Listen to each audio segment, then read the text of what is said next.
തിരുനാമം വാഴ്ത്തപ്പെടുമാറാകട്ടെ. ഏറ്റവും ബഹുമാനരായിരിക്കുന്ന ബിഷപ്പ് പ്രിയരെ, ഇവർക്കും സന്തോഷത്തിൻ്റെയും സമാധാനത്തിൻ്റെയും അനുഗ്രഹത്തിൻ്റെയും കർത്താവിൻ്റെ തിരുവവതാര പെരുന്നാളിൻ്റെ ആശംസകളെ സന്തോഷത്തോടുകൂടി ഈ അവസരം നമുക്ക് മുൻപാകെ നേരുന്നു.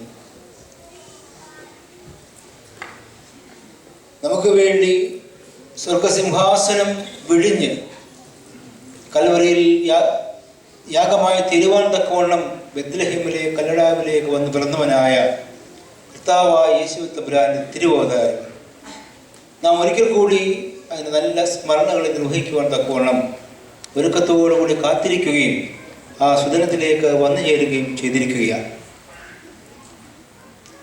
നാം വായിച്ചു കേട്ടതായ വിശുദ്ധ എവൻഗേലിയോൻ ഭാഗത്തുകൂടെ നാം കാണുന്നതായ അനുഗ്രഹീതമായ ഒരു ചരിത്രം കർത്താവിൻ്റെ ജനനത്തെപ്പറ്റി അറിയിക്കപ്പെടുന്നതായ അനുഭവങ്ങളിലൂടെ ഉള്ള ഒരു യാത്രയാണ്.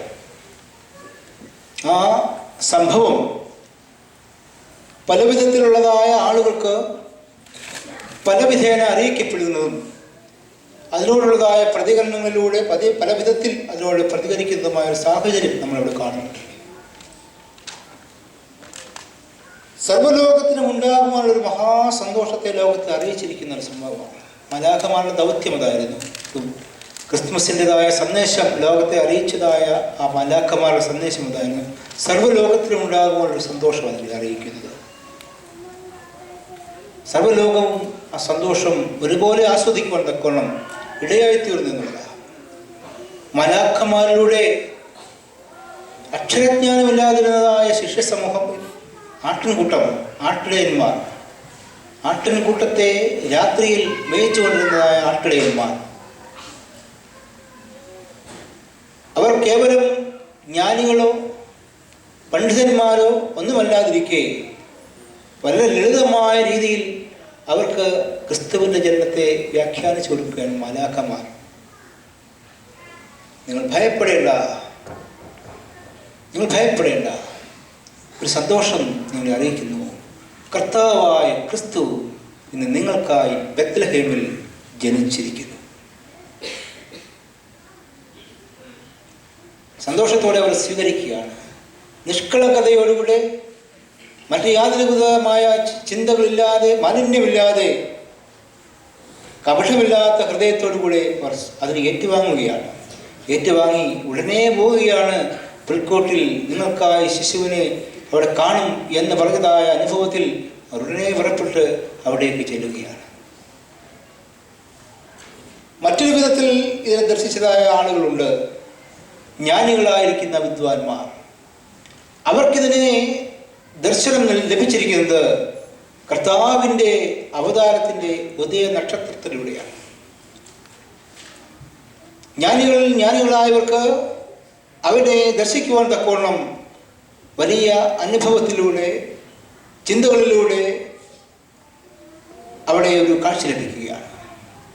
അതിൻ്റെ വ്യാഖ്യാനങ്ങളെ അവർ കണ്ടെത്തി അതിൻ്റെ ലക്ഷ്യസ്ഥാനത്തേക്ക് അവരെത്തുകയാണ്. പക്ഷേ അവരുടെ പാണ്ഡിത്യങ്ങൾ ഒരുപക്ഷെ യഥാസ്ഥാനത്ത് അവരെ ആദ്യമേ കൊണ്ടെത്തിക്കുന്നില്ല.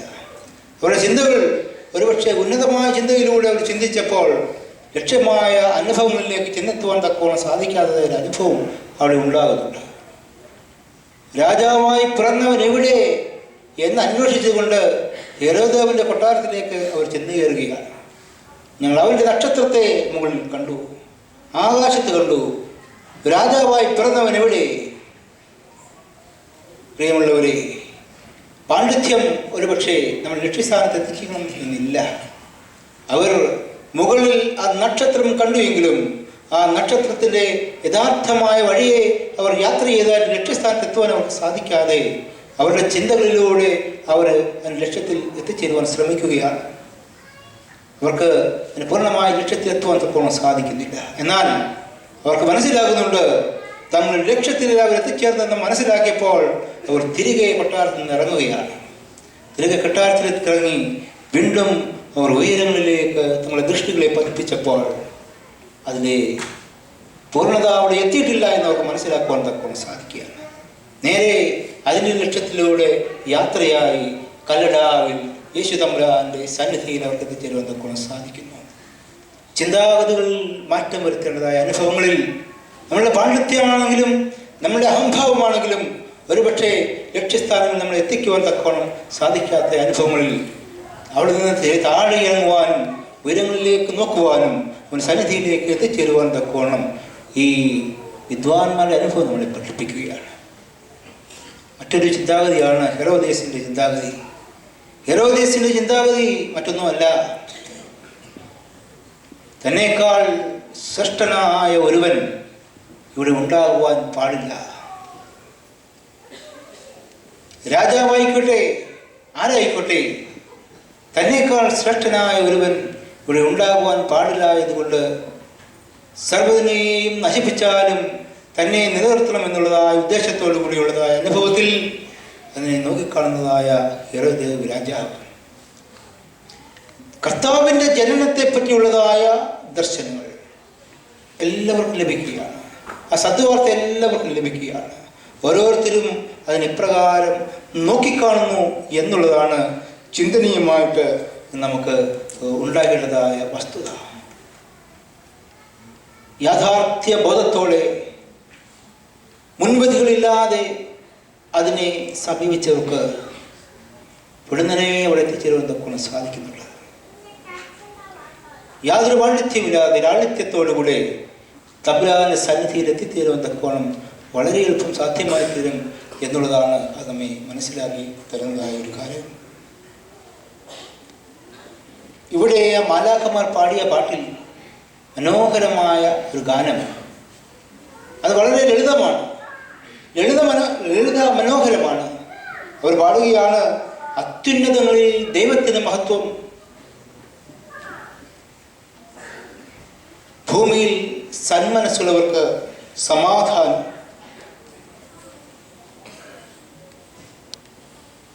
ദൈവത്തിന് ഹൃദയപൂർവം മഹത്വങ്ങളെ അർപ്പിക്കുവാൻ തക്കവണ്ണം സാധ്യമായി തീരുമ്പോഴാണ് അവിടെ സമാധാനത്തിൻ്റെ അനുഭവം നമുക്ക് ഉണ്ടാകുന്നത്.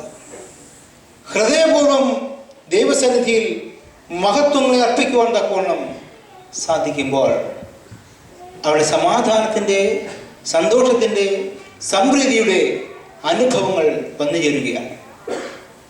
നമുക്കറിയാം, ഇനി നമുക്ക് ഒക്കെയും സാധ്യമാകാതെ പോകുന്നതായ ഒന്നാണ് ഹൃദയപൂർവം ദൈവത്തിന് മഹത്വം കരയറ്റുവാൻ സാധിക്കാത്തതായ ഒരു അനുഭവം. അതുമൂലം നഷ്ടപ്പെട്ടു പോകുന്നത് സമാധാനവും സംപ്രീതിയുമാണ്. ദൈവത്തിന് ഹൃദയപൂർവം മഹത്വം അർപ്പിക്കുവാൻ തക്കവണ്ണം മലാഖമാർ ആ സന്തോഷകരമായ അനുഭവത്തെ അറിയിക്കുകയാണ്. അതിൽ എത്ര പേർക്ക് അതിനെ മഹത്വത്തോടു കൂടി അതിനെ ദർശിക്കുവാൻ തക്കവണ്ണം സാധിക്കുന്നു. വികലമായ അനുഭവത്തിലൂടെ അതിനെ സമീപിക്കുവാൻ തക്കവണ്ണം ധാരാളമായ അനുഭവങ്ങളിലൂടെ ഇവിടെ കടന്നു വരുന്ന ഹൃദയനെ പോലെയുള്ള അനുഭവങ്ങൾ നമ്മുടെ ജീവിതത്തിൽ ഉണ്ടാകുന്നുവെങ്കിൽ അതിനെ ഒന്ന് നേരായ വിധത്തിൽ ചിന്തിക്കുവാൻ നമുക്ക് ഇടയായിത്തീരേണ്ടത് ഇന്നത്തെ ചിന്തയുടെ ഒരു പ്രധാനമായ ഭാഗമാണ്. മറ്റൊരു പ്രധാനമായ ചിന്ത ഈ നക്ഷത്രം തന്നെയാണ്. ക്രിസ്മസ് വരുമ്പോൾ, ക്രിസ്മസിൻ്റെ കാലങ്ങൾ സമാഗതമാകുമ്പോൾ നമ്മുടെ ഭവനങ്ങളും നമ്മുടെ പരിസരങ്ങളും ഒക്കെയും അലങ്കരിക്കപ്പെടും. ക്രിസ്തുമസിൻ്റെ വിളക്ക്, സ്റ്റാർ നമ്മുടെ വീടിൻ്റെ ഫ്രണ്ടിൽ തൂങ്ങും. എന്താണ് അതിൻ്റെ അർത്ഥം? ക്രിസ്തു ജനിച്ചെടുത്ത് നിന്ന് ആ സ്റ്റാർ വന്ന് ഉദിച്ചിരിക്കുകയാണ്. ക്രിസ്തു ജനിച്ചതായ ഭവനത്തിന് മുകളിൽ ആ സ്റ്റാർ വന്ന് നിന്നിരിക്കുകയാണ്. ഇതാ, എൻ്റെ ഭവനത്തിൽ ക്രിസ്തു ജനിച്ചിരിക്കുന്നു, എൻ്റെ ഭവനത്തിൽ ക്രിസ്തു വന്ന് പിറന്നിരിക്കുന്നു. അർത്ഥവത്തായി ഈ നക്ഷത്ര വിളക്ക് തൂക്കുവാൻ നമുക്ക് എത്ര പേർക്ക് സാധ്യമായിട്ട് തീരുന്നുണ്ട്? ക്രിസ്തുവിന് വന്ന് അവതരിക്കുവാൻ തക്കവണ്ണം, എൻ്റെ ഭവനത്തെ ഒരു പുൽക്കൂടാക്കുവാൻ തക്കവണ്ണം എനിക്ക് സാധിക്കുന്നു. രാജാവായി പിറന്നവൻ എവിടെ എന്ന് അന്വേഷിച്ച കൊട്ടാരത്തിലേക്ക് ചെന്ന് നോക്കിയപ്പോൾ അവിടെ അവനെ കാണുവാൻ തക്കവണ്ണം സാധിച്ചില്ല. എന്നാൽ അവനെ കാണണമെങ്കിൽ അവൻ വന്നു പിറന്നതായ കല്ലടാവിൽ ചെല്ലുവാൻ തക്കോണം സാധിക്കണം. താഴ്മയുടെ അനുഭവത്തിലൂടെ ദൈവത്തെ കണ്ടെത്തുവാൻ തക്കോണം സാധിക്കണം. ഉയരങ്ങളിലേക്ക് നോക്കി അവൻ്റെ സന്നിധിയിലേക്ക് എത്തിച്ചേരുവാൻ തക്കോണം സാധ്യമായിട്ട് തീരണം. ആ നക്ഷത്രത്തെ നോക്കി, ഉത്തമമായ അതിൻ്റെ ആ അനുഭവങ്ങളെ നോക്കി ദൈവസന്നിധിയിലേക്ക് യാത്രയാകുവാൻ തക്കോണം, അവൻ്റെ സന്നിധിയിലേക്ക് എത്തിച്ചേരുവാൻ തക്കോണം, ആത്യന്തികമായ ലക്ഷ്യത്തിൻ്റെ പൂർണ്ണതയിലേക്ക് എത്തിച്ചേരുവാൻ തക്കോണം ഈ ക്രിസ്മസിൻ്റെ സന്തോഷകരമായ അനുഭവം നമുക്കിടയായിട്ട് തീരട്ടെ എന്ന് പ്രത്യേകമായിട്ട് പ്രാർത്ഥിക്കുകയാകും. നമുക്കറിയാം, ക്രിസ്തു എന്ന നിലയിൽ ക്രിസ്തു തമ്പുരാൻ നമ്മുടെ മുൻപിൽ വന്ന് നിന്നാൽ അവനെ സ്വീകരിക്കുവാൻ തക്കവണ്ണം നമുക്കൊക്കെയും വളരെ സന്തോഷമാണ്. എന്നാൽ ക്രിസ്തു എങ്ങനെ വരുമെന്ന് ഒരുപക്ഷെ നമുക്കറിയുകയില്ല. രാജാവായി പിറന്നവൻ എവിടെയെന്ന് അന്വേഷിച്ച് കടന്നു വന്ന ആ വിദ്വാൻമാരെ പോലെ പലപ്പോൾ നമ്മൾ ക്രിസ്തുവിനെ അന്വേഷിക്കുന്നത്. വികലമായ അനുഭവത്തിൽ അവനെ അന്വേഷിച്ച് അവനെ കണ്ടെത്തുവാൻ സാധിക്കാത്തതൊരു അനുഭവം എൻ്റെയും നിങ്ങളുടെയും ജീവിതത്തിൽ ധാരാളം ഉണ്ടാകുന്നുണ്ട്. ഒരു ചെറിയൊരു കഥ, അതൊക്കെയും നിങ്ങളൊക്കെ ഒരുപക്ഷെ കേട്ടിട്ടുള്ളതായിരിക്കാം. വളരെ ഭക്തനായ ഒരു മനുഷ്യൻ, അവൻ ഇന്നും പ്രാർത്ഥിക്കും. അവൻ പ്രാർത്ഥിക്കുമ്പോഴൊക്കെയും ദൈവതിരൂപ കണ്ണുനീരോടെ പ്രാർത്ഥിക്കും. അവൻ ഒരു ക്രിസ്മസിൻ്റെ ദിവസം, തലേ ദിവസം ദൈവതിരുമ്പാകെ കണ്ണുനീരോടെ പ്രാർത്ഥിച്ചുകൊണ്ടിരുന്നപ്പോൾ ദൈവം അവന് പ്രത്യക്ഷപ്പെട്ട് പറയുകയാണ്, ഞാൻ നാളെ നിൻ്റെ ഭവനത്തിൽ വരും, ഞാൻ നാളെ നിൻ്റെ ഭവനത്തിൽ വരും.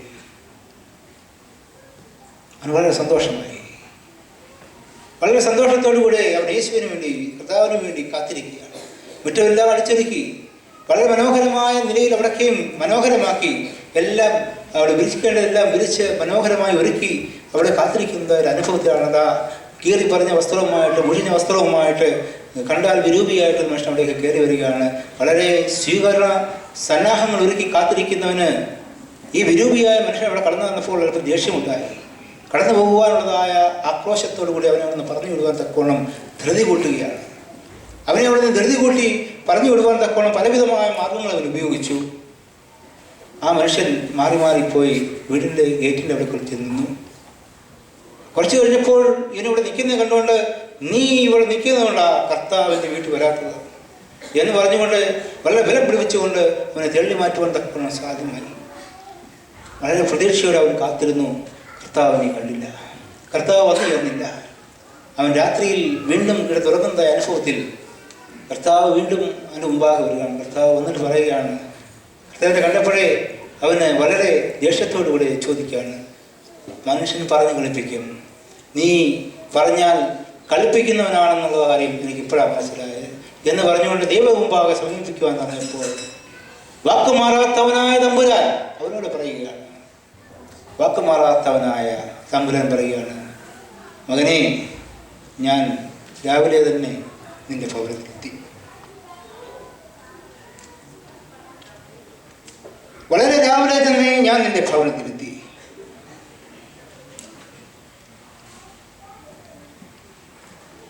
നീ എന്നെ സ്വീകരിക്കുവാനോ എനിക്ക് വേണ്ടത് നൽകുവാനോ നിനക്ക് സാധ്യമാകാതെ ഇരുന്ന സാഹചര്യത്തിലാണ് ഞാൻ എന്നെ കാണുവാൻ തക്കോണം ഇടയായി തീർന്നത്. പ്രിയമുള്ളവരെ, ക്രിസ്തുവിന് വേണ്ടി കാത്തിരിക്കുന്ന നമ്മൾ അവൻ ഏത് ഭാവത്തിലാണ്, ഏത് രൂപത്തിലാണ്, ഏതൊരനുഭവത്തിലാണ് മനസ്സിലാക്കുവാൻ തക്കോണം ഒരുങ്ങുന്നത് എന്നുള്ളത് വളരെ ശ്രദ്ധേയമായ ഒരു കാര്യമാണ്. പുൽക്കുഴിയിൽ വന്നു പറഞ്ഞവനെ, കല്ലടാവിൽ വന്നു പറഞ്ഞവനെ കൊട്ടാരത്തിൽ പോയി അന്വേഷിച്ചാൽ കാണുകയില്ല എന്നുള്ളത് വളരെ സത്യമായ ഒരു അനുഭവമാണ് എന്ന് മനസ്സിലാക്കുവാൻ തക്കോണം നമുക്ക് സാധ്യമായിട്ട് തീരണം. ആ ഒരു അനുഭവത്തിലേക്ക് താഴ്ന്നിറങ്ങുവാൻ, നമ്മുടെ ഭവനങ്ങളെ കർത്താവിനെ വന്ന് പിറക്കുവാൻ തക്കമുള്ളതായ പുൽക്കൂടുകളാക്കി തീർക്കുവാൻ തക്കോണം സാധിക്കുന്നുവെങ്കിൽ തമ്പുരാൻ എന്നിലും നിങ്ങളിലും വന്ന് വസിക്കും. ആ ഒരു അനുഭവമായി നമ്മുടെ ക്രിസ്മസ് ആയി തീരട്ടെ എന്ന് പ്രാർത്ഥിക്കുന്നു. എല്ലാ നന്മകളും എല്ലാ സന്തോഷങ്ങളും കർത്താവിൻ്റെ തിരുവതാരത്തിൻ്റെ ഇത്തരം നാളിൽ നമുക്ക് നേർന്നുകൊണ്ട് വാക്കുകളെ അവസാനിപ്പിക്കുന്നു. ദൈവം നമ്മെ അനുഗ്രഹിക്കട്ടെ.